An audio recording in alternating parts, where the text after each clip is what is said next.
वंदे मातरम का गायन और वादन सरकारी कार्यक्रमों और स्कूलों के अंदर अब अनिवार्य कर दिया गया है। कैसे देखते हैं आप सरकार के इस फैसले को? क्या आप वंदे मातरम गाएंगे?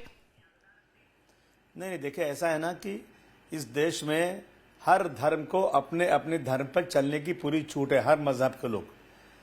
हम हर भाई के साथ हर चीज़ है, परंतु जहाँ मजहब रिलीजन की बात आती है वहाँ हमारे दूसरे भाइयों का मजहब कुछ और है, हमारा मजहब कुछ और है।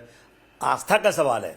हम उसका सम्मान करते हैं, वंदे मातरम का, असेंबली हो या पार्लियामेंट में हो, खड़े होकर सम्मान करते हैं, परंतु हमें सिर्फ एक अल्लाह के आगे ही सर झुकाना है, अल्लाह की ही इबादत करना है। हमारे दूसरे भाइयों को है, उनको सूरज की पूजा करना है, ज़मीन की पूजा करना है, कई भगवान की पूजा करना है। ये डिफरेंट मजहब है ना, हम कहाँ मना कर रहे हैं, लेकिन हम इसको रिस्पेक्ट जरूर करेंगे, लेकिन गा नहीं सकते।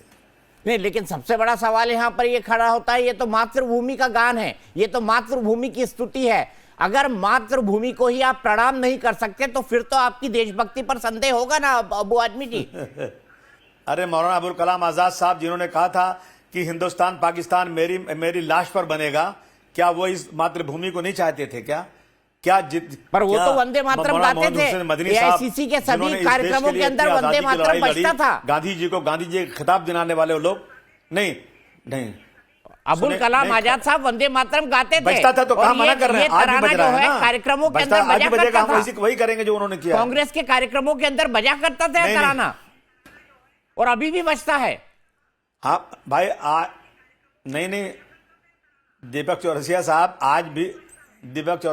आज भी असेंबली में जब हम जाते हैं तो ये तराना बजता है, हम खड़े रहते हैं ना, हम सम्मान करते हैं उसका। तो खड़े रहते हैं तो गा भी दीजिए, क्या दिक्कत है? अरे जो लोग जिद कर रहे हैं उनको ही पूरा याद नहीं, आज तक वही नहीं बोल सकते, सिर्फ बात करते हैं। अगर उनसे कहा जाए कि पूरी लाइन सुना दो तो कोई सुनाने वाला नहीं है। तो कोई बात नहीं, आप याद करके सुना दीजिए ना वो आदमी जी, आप एक मिसाल पेश करिए। सिर्फ ये जो है ना भाई साहब, मैंने कहा ना कि धर्म का अलग अलग है।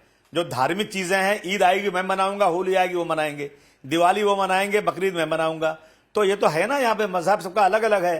कोई आप और चीज लाइए ना, चलिए बॉर्डर पर लड़ाई लड़ना है, अगर हम पीछे हटे और बोलिए, देश के लिए खून देना है, अगर पीछे हटे तो गद्दार कहिए। लेकिन अब आप जो है धर्म को लाएंगे राजनीति में, तो मैं समझता हूं ये बिल्कुल सिर्फ पोलराइजेशन करने के लिए। अभी इलेक्शन आ रहा है ना बंगाल का, उसके बाद यूपी का, इन सब चीजों को लाकर पोलराइज करने का सवाल है। हम देश के लिए जान देने को तैयार हैं, चलो चलते हैं सरहद पर, जान देते हैं। बहुत आसान है बंद कमरे में वंदे मातरम कहना।